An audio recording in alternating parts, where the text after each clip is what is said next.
amat besar dan suci namanya. Aku memuliakan Tuhan, ku memuliakan Tuhan, dan hatiku bergembira dalam Dia, karena perbuatannya sangat besar dan suci namanya. Aku memuliakan Tuhan, dan hatiku bergembira dalam Dia, karena perbuatannya sangat besar dan suci namanya. Aku memuliakan Tuhan, aku memuliakan Tuhan, dan hatiku bergembira dalam Dia, karena perbuatannya sangat besar dan suci namanya. Kami memuliakan-Mu Tuhan, kami menyembah-Mu, mengagungkan Engkau, Bapa kami, sumber pertolongan kami. Kami membawa roh, jiwa, tubuh kami memuliakan, menyembah, meninggikan nama-Mu.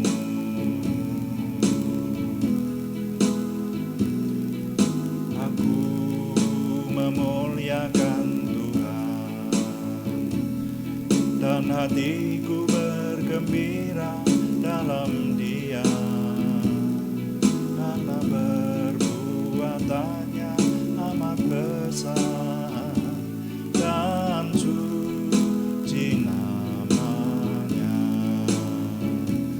Aku memuliakan Tuhan, aku memuliakan Tuhan, dan hatiku bergembira dalam Dia, karena perbuatannya amat besar dan suci namanya,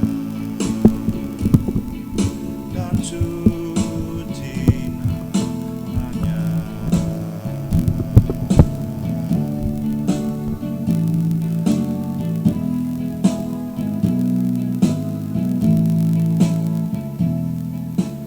Kami bersyukur Tuhan untuk hari ini, kami menikmati anugerah dan kemurahan Tuhan atas hidup kami, sehingga kami masih terus dapat memuji Tuhan, memuliakan Tuhan, menikmati kehadiran Tuhan, menikmati firman Tuhan, dan kami boleh melayani Tuhan dengan doa. Karena itu urapi semua yang kami kerjakan, sehingga menjadikan nama Tuhan dimuliakan dan kami semua diberkati. Dalam nama Tuhan Yesus Kristus kami berdoa, haleluya, amin. Selamat malam Bapak Ibu Saudara yang sudah bersekutu bersama dengan kita. Malam hari ini mari kita melanjutkan doa malam yang setiap hari kita tekuni. Dan kali ini kembali kita akan merenungkan firman Tuhan yang sudah kita renungkan dari kitab Amsal. Sekarang sampai di pasal 14 ayat yang ke-12 dari kitab Amsal. Firman Tuhan berkata, ada jalan yang disangka orang lurus, tapi ujungnya menuju kepada maut. Nah, saudara sekalian, bagian dari firman Tuhan dalam kitab Amsal ini telah kita renungkan berkali-kali, dan sekarang ini sampai kepada bagian yang ke-36, saudara ya. Jadi judulnya sama, yaitu pergumulan mencari kebenaran. Jadi dari firman Tuhan ini kita beranjak, jangan sampai kita berada di satu posisi yang seperti dikatakan oleh Amsal pasal 14 ayat 12 ini, disangka jalan itu lurus tapi ternyata ujungnya menuju maut, dan itu menyangkut mengenai kehidupan kita secara keseluruhan, baik kehidupan kita selama ada di dunia ini maupun ketika nanti sudah ada di akhirat, saudara ya, sudah ada di hadapan Tuhan. Jadi intinya kita harus menyembah Tuhan yang benar. Nah saudara, penelusuran kita sudah sampai kepada pribadi Yesus Kristus. Ya sekali lagi saudara mungkin yang baru seri-seri terakhir ini mengikuti, karena ini sudah yang ke-36 saudara sekalian ya. Jadi kita sudah meneliti bahwa di dunia ini ada banyak kepercayaan, banyak keyakinan, banyak konsep tentang Tuhan, banyak konsep tentang surga dan neraka yang berbeda-beda, banyak konsep tentang jalan keselamatan. Nah, kita harus mencari yang benar. Dan sekarang kita mengkritisi, merenungkan dan mencermati mengenai iman Kristiani itu sendiri. Nah, iman Kristiani berpusat kepada pribadi Yesus Kristus. Yesus Kristus juga disebut Juru Selamat dunia, juga disebut Mesias, juga disebut Sang Mesih, juga disebut Isa putra Maryam, juga disebut Isa alaihi salam, juga disebut Al-Masih Isa ibnu Maryam. Itu semua sama, Yesus Kristus ya. Kalau ada yang membedakan, nah itu penjelasannya panjang. Jadi istilah-istilah itu memang akhirnya bisa dikaburkan oleh berbagai-bagai pendapat yang ada, tapi itu perlu pembahasan tersendiri. Tapi mari kita simpulkan lebih dahulu bahwa yang disebut Tuhan Yesus Kristus itu pribadinya, kalau ya disebut anak Maria itu ya hanya satu, disebut dengan sebutan apapun, hanya berbeda bahasa. Kadang-kadang kalau dalam bahasa Jawa disebut Sang Pamarto, itu juga Juru Selamat saudara. Nah, kita mengkritisi kemarin itu bahwa apakah Yesus itu pernah ada? Pernah ada. Sudah alasan-alasannya sudah kita renungkan di beberapa bagian yang lalu. Jadi kalau saudara ada yang ingin merenungkan mengenai iman Kristiani ini, mengenai alasan-alasan apa dalam kita menggumulkan, mencari kebenaran atau mencari Allah yang benar, mencari Tuhan yang benar, mencari sesembahan yang benar, mencari Elohim yang benar, itu sudah kita kritisi di bagian-bagian yang lalu, bagian 1 sampai bagian 35 saudara ya. Tapi kali ini kita mengkritisi mengenai pribadi Yesus itu sendiri. Nah saudara, Yesus di bagian-bagian terakhir kita renungkan banyak membuat mukjizat sampai menghidupkan orang mati, dan yang terakhir menghidupkan Lazarus, itu yang sangat fenomenal ya, dan juga sangat monumental. Jadi bagi saya sendiri, saya mulai merenungkan dengan serius dan benar-benar mau percaya bahwa Yesus itu adalah Tuhan yang mengambil rupa manusia ketika merenungkan bahwa Tuhan Yesus mampu menghidupkan nyawa orang yang sudah 4 hari dalam kubur, dihidupkan kembali dan bisa hidup normal waktu itu ya. Lazarus keluar dari kuburan dan dilepaskan dari kain kafan dan dapat hidup kembali. Nah seperti itu. Nah oleh karena itu ini pembuktian-pembuktian yang menambahkan ketegasan kepada kita, hal-hal yang tidak terbantah sesuai dengan apa yang dikatakan oleh kitab suci, dan kitab suci sendiri juga sudah kita kritisi, apakah kitab ini kitab yang benar, itu sudah di bagian-bagian yang lalu. Jadi saudara, memang judul ini rasanya nanti kalau ini sampai selesai satu judul ini, pergumulan mencari kebenaran, itu mulai dari bagian yang pertama sampai, kalau hitungan saya kayaknya nanti sampai bagian 40 saudara ya. Itu penjelasan mengenai iman Kristiani, paling tidak versi kita di sini yang kita sampaikan, bahwa iman Kristiani itu tidak terbantah, yaitu bahwa satu-satunya konsep tentang Tuhan yang kita percaya benar di antara banyak konsep yang ada di dunia ini, sesuai dengan keyakinan kita sebagai iman Kristiani. Jadi iman Kristiani itu bukannya iman yang ngawur gitu ya, yang tanpa alasan-alasan, yang ya pokoknya Tuhan itu ada, selesai gitu. Bukan begitu, tetapi bisa dijelaskan. Jadi iman itu memang sebetulnya secara hakiki kalau kita menyebut iman itu tidak bisa dijelaskan. Iman itu tidak masuk akal sebetulnya. Orang yang beriman itu ya kalau menyangkut dengan istilah agamawi, orang yang beriman ya sudah percaya bahwa Tuhan itu ada, selesai. Ya. Jadi itulah iman. Kalau bisa dijelaskan, ada orang yang mengistilahkan itu bukan iman, itu kenyataan. Tapi hebatnya keyakinan Kristiani ini adalah bahwa iman memang tidak kelihatan. Ya, artinya yang diimani itu belum kelihatan. Memangnya surga itu sudah pernah kelihatan sama kita? Belum, saudara ya. Tapi secara alasan-alasan yang kuat, secara rasional, iman Kristiani itu tidak terbantah. Nah itu hebatnya, sehingga saya oleh anugerah Tuhan dan terus akan mohon kepada Tuhan, sampai hari ini tetap percaya bahwa satu-satunya Tuhan yang benar itu adalah Tuhan yang kita kenal dalam nama Tuhan Yesus Kristus. Nah sore hari ini saya ingin mengajak saudara di bagian yang ke-36 ini, yaitu merenungkan istilah anak Allah atau anak Tuhan atau anak Elohim ya.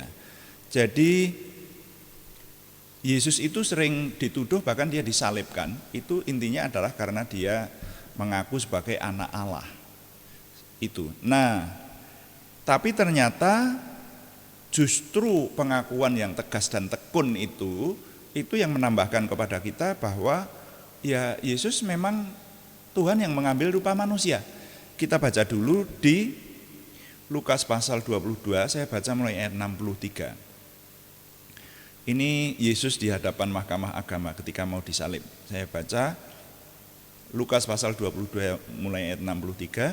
Dan orang-orang yang menahan Yesus mengolok-olokkan dia dan memukulinya. Mereka menutupi mukanya dan bertanya, cobalah katakan siapakah yang memukul engkau? Dan banyak lagi hujat yang diucapkan mereka kepadanya. Dan setelah hari siang berkumpullah sidang para tua-tua bangsa Yahudi dan imam-imam kepala dan ahli-ahli Taurat. Lalu mereka menghadapkan dia ke mahkamah agama mereka. Katanya, jikalau engkau adalah Mesias, katakanlah kepada kami.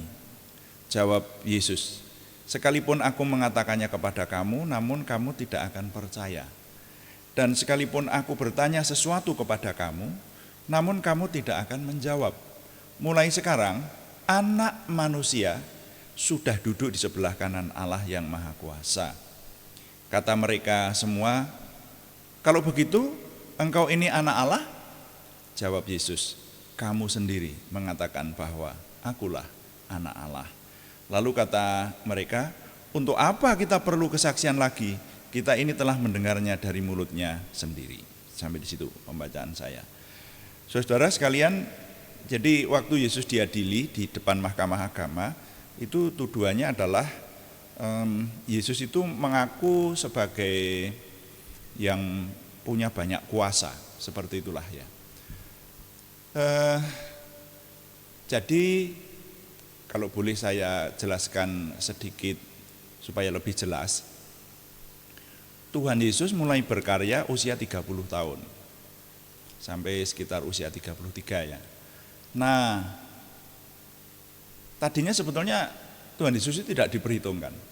Tetapi ketika usia 30 tahun mulai berkarya, merekrut murid-murid yang 12 itu sebagai intinya, kemudian sering memberikan pengajaran dan berkarya dengan banyak mujizat, menyembuhkan bahkan menghidupkan orang mati, maka kaum agamawi yaitu para Farisi, para Saduki, ahli kitab, dan pemimpin-pemimpin rohani bangsa yang disebut Sanhedrin, itu kemudian menjadi marah lah gitu ya, kebakaran jenggot lah seperti itu.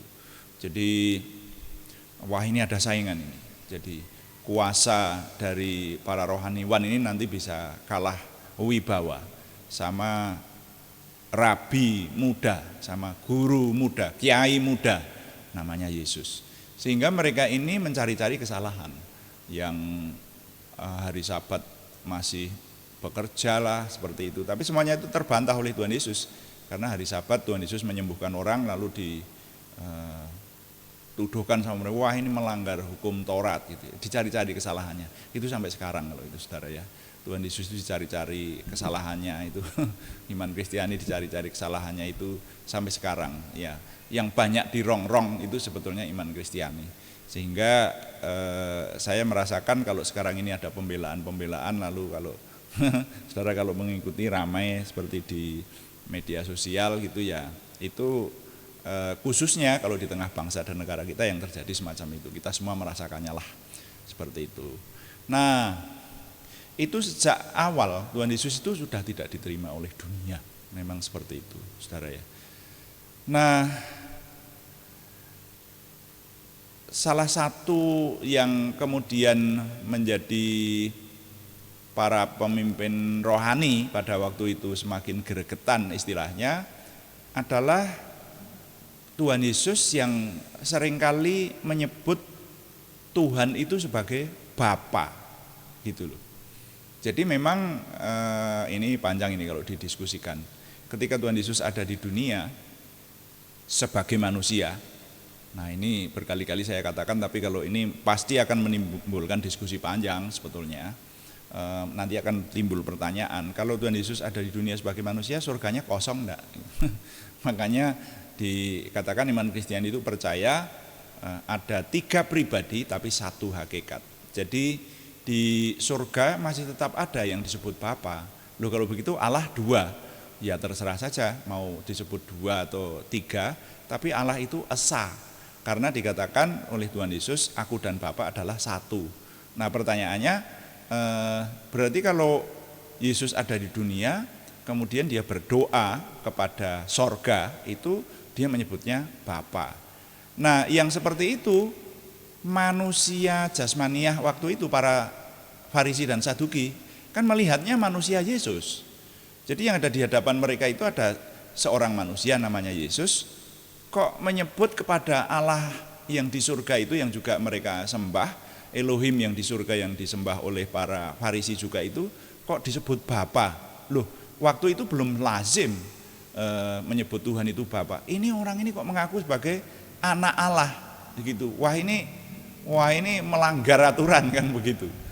Nah, padahal sebetulnya di sisi lain Tuhan Yesus itu banyak menyebut dirinya sebagai anak manusia, saudara.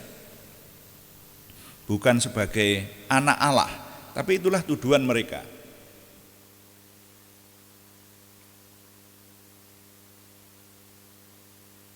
Jadi para Farisi dan Saduki tidak terima kalau Yesus menyebut Bapa kepada oknum ilahi yang ada di surga seperti itu. Mereka menyebutnya, wah ini mengaku sebagai anak Allah gitu. Dan memang ada kalanya Tuhan Yesus juga di kitab Injil disebutkan bahwa dirinya adalah anak Allah. Nah, lalu di sisi yang lain Tuhan Yesus itu mengampuni dosa. Loh, itu yang membuat para Farisi kebakaran jenggot gitu. Ketika mau menyembuhkan orang apa yang dulu itu orang lumpuh ya, gitu. Dosamu sudah diampuni. Wah, mereka marah. Wah, ini orang ini menghujat Tuhan seperti itu. Jadi zaman sekarang juga ada semacam itu. Kalau ada ucapan sedikit aja, wah sudah menghujat, apa itu namanya? Menghujat lah ya, menghina yang maha kuasa seperti itu. Nah itulah, jadi kalau belajar dari kitab suci sebetulnya Tuhan Yesus itu dibegitukan sama dunia itu sudah sejak dari Tuhan Yesus yang kita percaya sebagai imam besar agung kita ini. Nah itu saudara ya. Nah padahal kalau kita mengacu kepada istilah ini, istilah anak Allah, itu sebetulnya pengertiannya bukannya Tuhan itu mempunyai anak seperti manusia mempunyai anak gitu. Memang saudara-saudara umat Kristiani percaya bahwa Yesus itu anaknya Allah. Jadi Allah nikah sama sebuah pribadi lain lalu melahirkan anak, namanya Yesus begitu. Jadi ada yang ini menghubung-hubungkan. Ya. Oh, ini kalau orang Kristen itu percaya Bapa itu menikah sama Maria.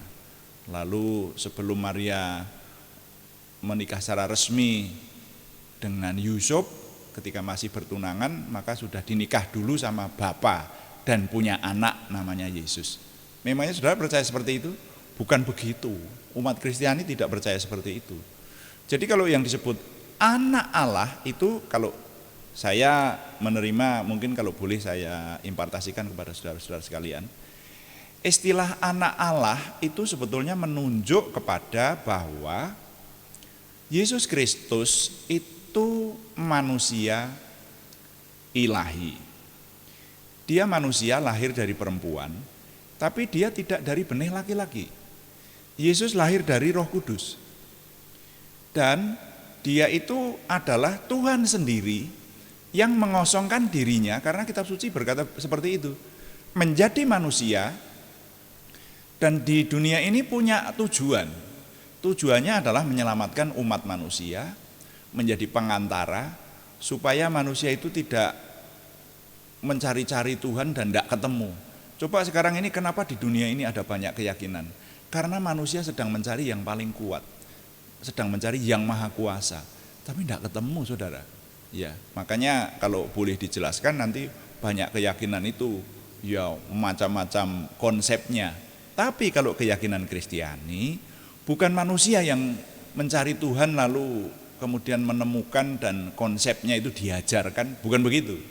Tapi Tuhan sendiri yang mencari manusia itu sejak kitab Kejadian. Nah, itu loh. Hebatnya iman Kristiani itu seperti itu. Nah, kalau orang sekarang ini musuh-musuh iman Kristiani sering mengatakan bahwa Alkitab itu palsu, sudah diubah, itu silahkan aja lah, tapi tuduhan-tuduhan itu gampang ditepis sebetulnya.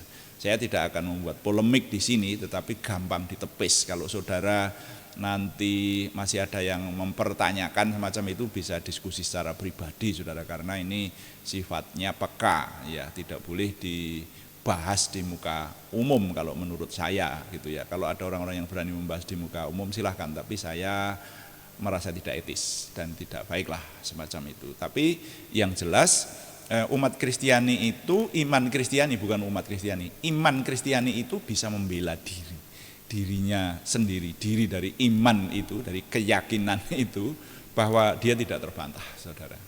Nah itu. Nah, jadi istilah anak itu gampangannya beginilah, kemarin dulu kayaknya sudah saya sebutkan juga.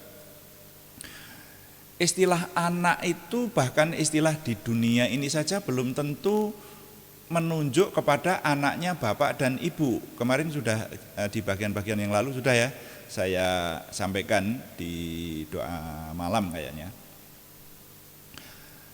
Contohnya adalah anak tangga. Apakah anak tangga itu bapak tangga sama ibu tangga menikah terus punya anak namanya anak tangga? Enggak. Jadi istilah anak itu belum tentu anaknya bapak dan ibu seperti itu. Anak sungai. Itu apakah ada bapak sungai sama ibu sungai lalu punya anak sungai? Lalu ada istilah apa lagi? Anak perusahaan, ya, anak panah, anak kunci. Memang ada bapak kunci dan ibu kunci, apalagi anak buah. Apa bapak buah dan ibu buah menikah lalu punya anak namanya anak buah? Kan tidak seperti itu. Jadi istilah anak Allah itu saya menerimanya sebagai Allah yang mengambil rupa manusia. Elohim yang mengambil rupa manusia, Tuhan yang mengambil rupa manusia, tapi bukan diperanakkan seperti saya adalah anaknya ayah ibu saya, bukan begitu. Kalau saya percaya Tuhan itu tidak punya anak, maka istilah anak Allah itu hanya menunjukkan bahwa Tuhan mengambil rupa menjadi manusia, gampangannya disebutnya adalah anak Allah yang maha tinggi. Nah, saya tadi sebelum menyampaikan renungan ini sempat berpikir, ya coba kalau kita ini jadi Tuhan Yesus, serba salah loh sama manusia tuh. Manusia itu ya dunia itu isinya begitu kok. Contohnya begini, kalau misalnya menjadi Tuhan Yesus terus berkata, aku ini Tuhan yang mengambil rupa manusia, Wah, apa enggak malah disalib lebih awal itu? Iya toh? Sedang menyebut anak Allah, menyebut Tuhan yang ada di surga itu Bapa, gitu aja sudah masalah kok. Nah gitu. Lalu mau pakai istilah apa? Ya anak Allah yang paling tepat. Gitu. Dan sampai sekarang dipakai banyak orang, khususnya di keyakinan Kristiani, ada istilah anak Allah. Itu artinya Allah yang mengambil rupa manusia. Nah di bagian ini tadi kita lihat bahwa Tuhan Yesus itu tidak membantah, bahkan ketika dihadapkan kepada hukuman mati. Nah ini menunjukkan lagi bahwa dia disalib itu memang menyediakan diri. Seharusnya kalau orang membela diri ketika ditanya tadi di pengadilan agama, loh kamu memang anak Allah? Wah mestinya kalau mau menyelamatkan diri, oh enggak, aku bukan anak Allah lah. Walaupun sesudah itu nanti enggak tahu, tapi ya supaya dilepaskan ya berkata bahwa bukan, aku enggak pernah mengatakan itu. Ya coba cari saksi-saksi kalau perlu. Aku enggak mengatakan anak Allah, kan begitu. Tapi Tuhan Yesus berkata, engkau sendiri yang mengatakannya bahwa akulah anak Allah.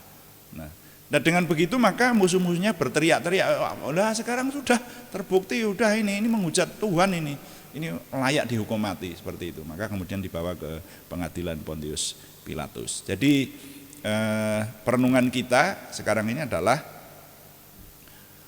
bahwa pengakuan Tuhan Yesus yang tegas dan tekun semacam itu akhirnya terbukti bahwa dia memang Tuhan yang menjadi manusia, yang tidak bisa mati. Karena ketika disalib mati, tapi bangkit di hari yang ketiga dan banyak yang menyaksikan, membuktikan bahwa dia Tuhan. Nanti kita renungkan yang terakhir besok, renungan terakhir dari judul ini, nanti kita ambil kesimpulan. Saudara-saudara, bahwa Tuhan Yesus itu secara tegas berkata, dirinya datang dari surga untuk menyelamatkan isi bumi ini, menjadi penebus dosa dengan karyanya di atas kayu salib dan menjadi imam besar agung kita. Jadi anak Allah artinya adalah Allah atau Elohim yang mengambil rupa manusia untuk menyelamatkan kita. Ini menambah sebuah ketegasan lagi, kita tidak ragu-ragu bahwa Tuhan pun dengan tegas mengatakan bahwa Tuhan Yesus Kristus adalah datang dari surga menyelamatkan kita. Tuhan dipuji, amin. Mari kita melayani Tuhan dengan doa.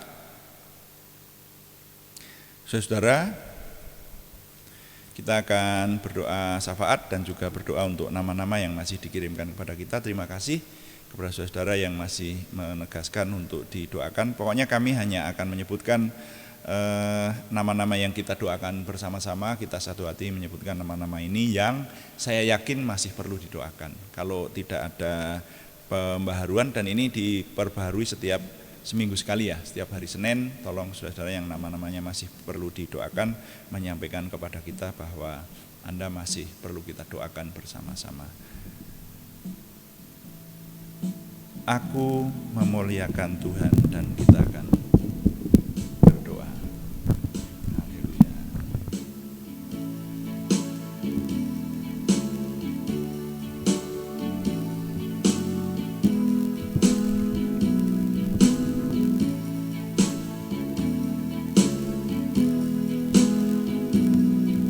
Aku memuliakan Tuhan,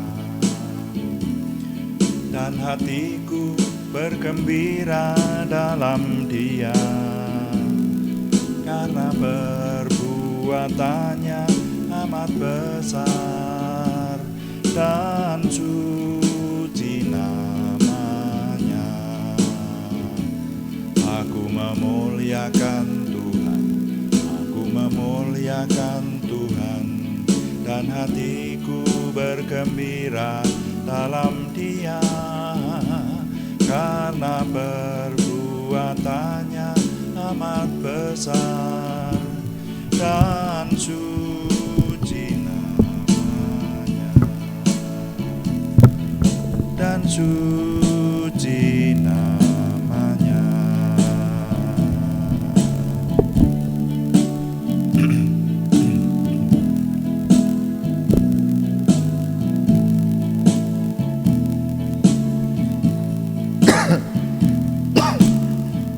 Kami mengucap syukur Tuhan untuk malam hari ini, Tuhan memberkati kami. Kami mengucap syukur untuk firman-Mu, dan biarlah firman ini memperkuat iman kami. Kami terus memuliakan Tuhan dan merasakan pertolongan Tuhan dengan nyata oleh pimpinan Roh Kudus. Terima kasih Tuhan, dan sekarang kami melayani Tuhan dengan doa. Kami berdoa untuk bangsa dan negara kami, khususnya mohon Tuhan yang memberkati tetap ada dalam damai sejahtera Tuhan. Bahkan juga menghadapi situasi khusus yang ada, Tuhan menolong sehingga kami dapat mengatasinya, dan situasi segera Tuhan memberikan pemulihan secara total. Terima kasih. Sekarang kami berdoa untuk saudara kami yang masih harus kami bawa dalam pelayanan doa kami kepada Tuhan untuk saudara kami yang membutuhkan kesembuhan. Kami berseru dalam nama Tuhan Yesus Kristus, Yeshua HaMasyiah itu, Tuhan memberikan kesempurnaan kesembuhan kepada saudara kami Haryati Wirawan, saudara kami Arni Setiawati, saudara kami Budi Suswanti, saudara kami Yohanes Sutarman, saudara kami Rasmini, saudara kami Samuel Pujio, semuanya di Purwodadi. Juga kepada saudara kami anak Alek Geovanu Wibowo, kepada saudara kami Supriyanto, semuanya di Salatiga, saudara kami Siti Rondiah, saudara kami Cahyani Bagiowati, semuanya di Semarang, dan saudara kami Kristiningsih Joko Widodo di Yogyakarta. Kami mohon Tuhan menjamahkan tangan Tuhan dan memberikan kesempurnaan kesembuhan kepada nama-nama yang kami panjatkan dalam doa ini, juga keluarganya. Tuhan berikan kekuatan, Tuhan berkati, semuanya ada dalam damai sejahtera-Mu. Kami juga berdoa untuk pergumulan yang lain selain kesembuhan, yaitu pergumulan dari saudara kami Sri Purwati di Penawangan, saudara kami Yohana Asri Sabtorini di Kediri. Tuhan memberikan jawaban atas doa mereka, memberikan jalan keluar, terobosan baru, sehingga pertolongan Tuhan nyata. Terima kasih. Kami mengucap syukur untuk semua yang Tuhan anugerahkan kepada kami. Dan semua yang kami kerjakan, kami mohon Tuhan yang memimpin kami ke arah kesempurnaan Tuhan sendiri, baik pelayanan on-site maupun online, sehingga yang kami kerjakan ini menjadikan nama Tuhan dimuliakan, kami semua diberkati. Kami mengucap syukur setiap hari Tuhan menambah-nambahkan kepada kami iman melalui persekutuan kami, walaupun kami berada di tempat berbeda. Tuhan menolong sehingga ya Tuhan, kami semakin memiliki pengenalan akan Allah, semakin memiliki percaya diri, antusiasme, optimisme, dan bersemangat, bergairah menyambut masa depan kami untuk menang bersama dengan Tuhan. Terima kasih, kami mengucap syukur Tuhan. Kami mohon Tuhan yang menyempurnakan doa kami oleh pertolongan dan pimpinan Roh Kudus. Semuanya kami persembahkan dengan mantap percaya dalam nama Tuhan Yesus Kristus Juru Selamat kami. Haleluya. Amin. Demikian doa malam hari ini, saudara sekalian, dan kami beritahukan lagi bahwa doa ini diadakan setiap hari, Senin sampai dengan Sabtu. Sehari 2 kali kita melakukan doa, yaitu doa pagi dan doa malam. Doa pagi dilaksanakan pada jam 5 sampai jam 5.40, dan doa malam dilaksanakan jam 18 sore, saudara. Ya. Silahkan saudara yang tidak bisa ikut pagi, bisa ikut sore dan seterusnya, dan silahkan masuk di kolom chatting, mengenalkan diri kepada kami, itu menambah semangat kami dalam melayani Tuhan tentu saja. Dan juga kami mengharapkan dukungan, baik dukungan doa, subscribe, like, komen, dan share, bagikan kepada teman-teman lain sehingga nanti lebih banyak lagi yang diberkati bersama dengan kita. Selamat malam, Tuhan memberkati. Amin.